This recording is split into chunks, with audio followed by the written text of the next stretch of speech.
2, 3.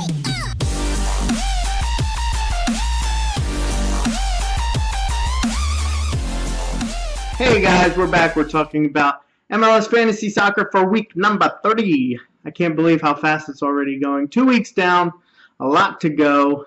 Puppy coming up. Hi! She's getting so big. It's insane. We have a lot to talk about today.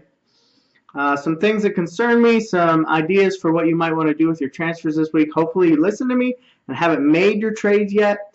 You want to wait as late as you possibly can just in case something unexpected happens.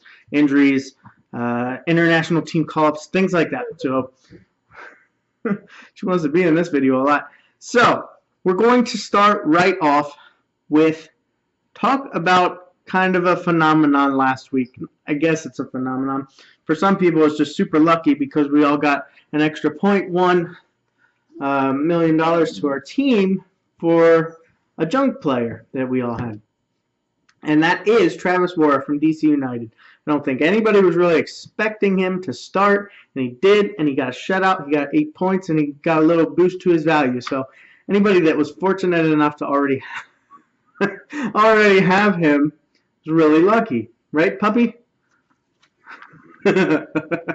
Anyway, so I think we need to mention him because I think a lot of people are starting to be like, whoa, that's awesome. Dykstra, the first backup to Bill Hamid, Dykstra is out. He's got surgery, and he's going to be out for a while. And then obviously Bill Hamid is going to be out for a while. So it's like, that was in my mouth. Wara seems to be a lock-in, right? Not quite. They have another guy they signed a little while ago named Charlie Horton, who I guess played in England a little bit. I don't know a ton about him, but you have to be aware of that. He's actually $4.5 million. So he might actually get the starting job instead of Wara. So if you're banking on Wara being your starter for the double game weeks or something like that, it could happen, but it might not. It might be a position where he gets to be the goalie until they start to lose, or if he gets hurt, or they just need to change it up, whatever. So I have him, and my plan for this week is to start him. Now, if you leave it on automatic subs and he doesn't start and you have your normal goalie that you would normally start, he'll come in for you if Wara doesn't play. So that's my plan because, and I think this is pretty important, DC United is playing Colorado at home. Colorado has one goal, and it was it wasn't lucky. It was a nice goal at the end of the game during LA. But during that goal, during the celebration, one of their better players on the team, a guy that's supposed to be pretty exciting this year for them, is Gashi. And he decided, it was the end of the game, right? It was stoppage time. They scored the goal, super exciting. He ran out onto the field to go, join in the celebration. And because he did that, he's going to be suspended for the next game. I think that's insane. I think it's a little ridiculous. But this can only help DC United. I really do think so. So I'm going to start Wara this week and hope that he starts. Hope they get a shutout. They are at home, and I think it'll go well. My other goalie's Blake. I think he's still a good option. Whether they get, shutouts are really hard to predict. And especially with Philadelphia, you just never know. Sometimes they play worse at home than they do on the road. It's hard to tell. But I'm going to start Wara. If he doesn't start, Blake goes in. No big deal. Right. Okay, do the same thing. Just don't have Wara as your only goalie. That would be insane. So moving on, we're going to go to one radar pick I noticed over this past week. His name is Kip Colby. He was a rookie drafted in a late round in the draft this past year. So he is playing right now for Francis, who has a quad injury, I do believe it is. Don't know the severity of Francis's injury, but Kip started this past game and got an assist. So I can't guarantee you that he's going to continue to do that. I don't know how long he'll start or if there's another guy in the mix for that spot, but he's somebody you want to keep an eye on. He's only $4.5 million, and that can't hurt your budget very much. If you, for some crazy reason, decide to have an extra trade this week and you want to get him, go for it. I'm not recommending it yet. I would honestly wait because I think you can do more valuable things with your trades unless you really have no money to go get Piatti or Giovinco if you don't have him yet. I could maybe understand that, but he will probably not be a starter for the whole season. He's going to be a guy that you want on your bench maybe as a backup or something along those lines. So just keep him on your radar. Again, named Kip Colby. So the other big questions for this week are who should we be targeting for our transfers? You get 2, unless you didn't use one of them last week, then you get 3, which is kind of I like that feature a lot. So we all have talked about already know that next week there are 4 teams that play twice. We've got DC United, we've got Vancouver Whitecaps, New England Revolution, and FC Dallas. My plan is, well, first of all, to find out an injury about one guy that I have on my team, Chaco Maidana from Houston. I have one thing I would like to do with my team before I make my transfers. I want to find out as much about Maidana's injury as I possibly can. I want to know if he's for sure out. I know I saw the article that said he's doubtful at the moment, but I want to know for sure that he's out because I do not want to drop somebody who ends up starting because that's a waste, right? So I'm going to be waiting until last minute Friday to see if I can get any more information. But my plan this week is to pick up someone for next week that I know is going to play both games. Now with that, DC United has always made this difficult. For some reason, Ben Olsen has decided that his players are incapable of playing 2 games in the same week. But I don't believe that's how this double game week is working. I believe during the weekend there's going to be a set of games, and then we're going to have to wait a whole nother weekend until the other rounds or the other games play. So it's not like it's a Wednesday game and then a Saturday or Sunday game. It's a Saturday game and a Saturday game. So honestly, for all these teams, I think you're probably safe to go with the usual starters, such as DC United's, what have you. So who should we be targeting? Me personally, there's 2 guys that I kind of like a lot and that I might be spending my trade on this week. I guess I'd have to do 2 if Maidana's hurt. Not sure yet. My forwards are David Villa, Giovinco, and Kyle Larin at the moment. Now, I'm definitely keeping Giovinco forever. I'm pretty sure I'm going to be keeping David Villa for a while, especially when he plays at home. But Kyle Larin, I'm still not sold on. I picked him up last week. He scored a goal. But my plan... Now, there's 3 good options for this double game week coming up, okay? I think most people are going to probably try out Erudi from FC Dallas. Now, I think everybody's still hoping that FC Dallas is an offensive powerhouse and that this past week against Houston was just a fluke.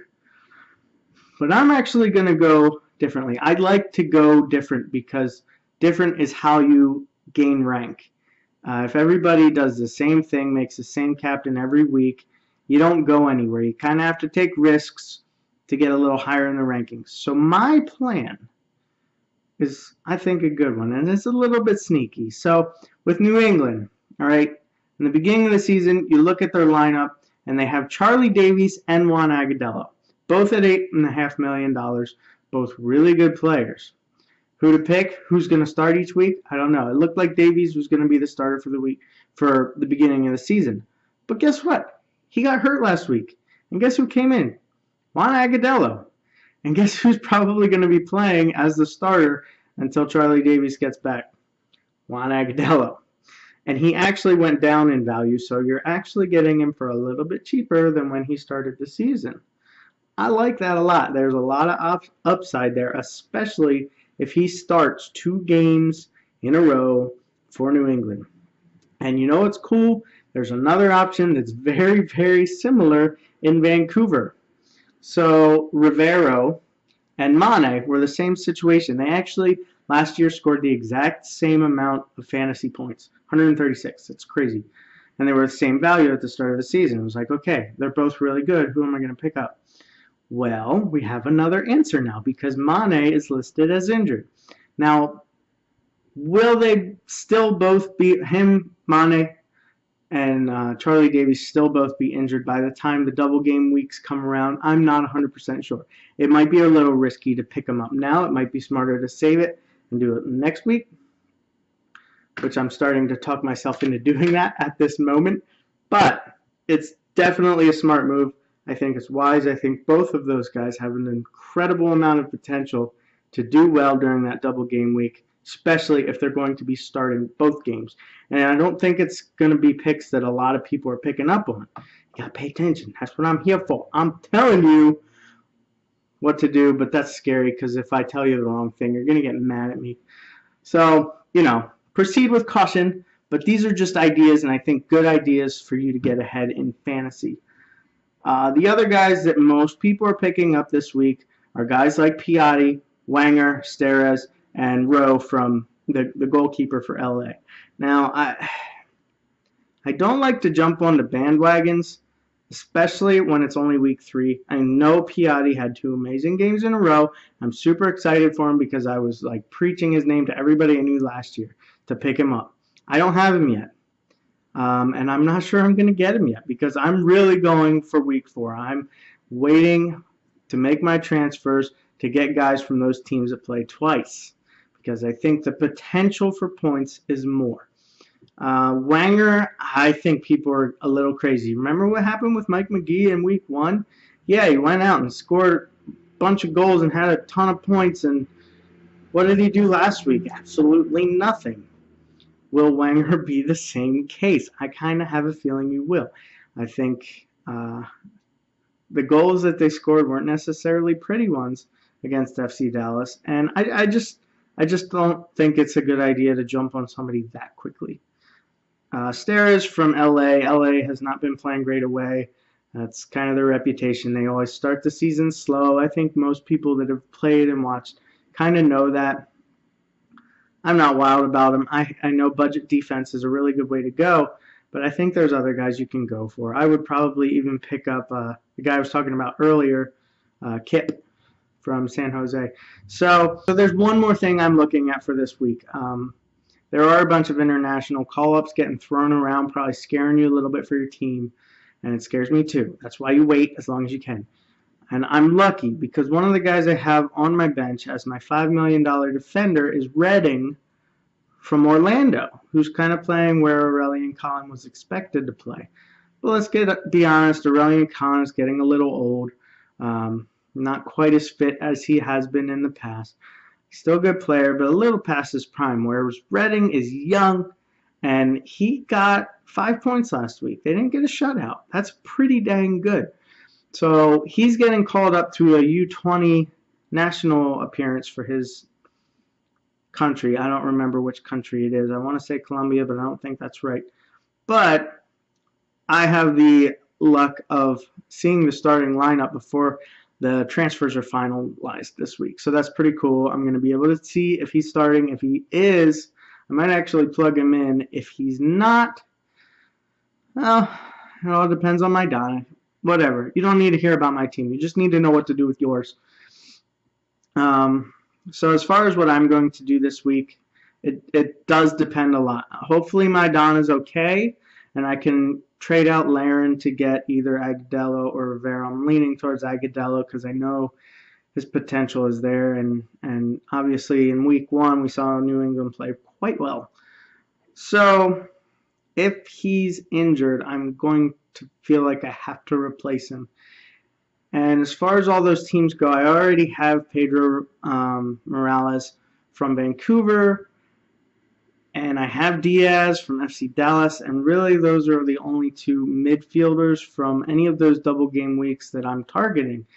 There is a United States national team game that might interfere with one of the double game weeks for those teams that play twice. So guys like Kellen Rowe, are they going to get called up? I really don't know. So what I'd like to do is make 1 transfer this week. Then I have 3 next week, and I can really figure out what I want to do with those transfers. So should probably throw some captain picks out there, huh? Yeah, I should. Well, I made him mine last week, and it worked out well for me. David Villa, a lot of people say when David Villa is in New York City, he's a different person. He plays so much better and he scores goals. So he's a good option this week. Giovinco is somebody that you can always make your captain and always feel kind of safe. I know a lot of people do that because he always scores. Even if he doesn't score a goal, he always has bonuses and shots and fouls drawn, all that good stuff. So he's also a good option. And you know what? I'm going out on a crazy limb here for number 3 because I like to and I want to, and I might actually do it, but probably won't. We're going to say Matt Hedges. I know there's a ton of you out there that were so mad last week at FC Dallas's pitiful display. And, of course, Hedges' own goal, which left you with a good old -2. Makes you feel great about him, right? Well, I just feel like redemption is in order. I feel like he's going to come back strong this next game. I feel like he might even have a goal in him because he was mad that he screwed everything up last week. So I might go with him. I mean, I would hardly ever recommend captaining a defender because, defenders usually depend very, very much so on shutouts, and that's something you just can't predict. But it's all about taking risks, right? So Hedges, if you want to be risky and chancy, he is a guy that you could go with, and I think it might pay off. We'll find out next week. If any of you want to yell at me, go for it. So there is your advice for the week. Good luck, guys. Do well, and don't be discouraged by getting 80 points because that's fantastic. All right? There's a lot of people out there that have been crying because they only got 80 points. Oh, my gosh, that's awesome. If you're doing that well, fantastic job. Congratulations to you. Good luck. I'm out. Bye-bye.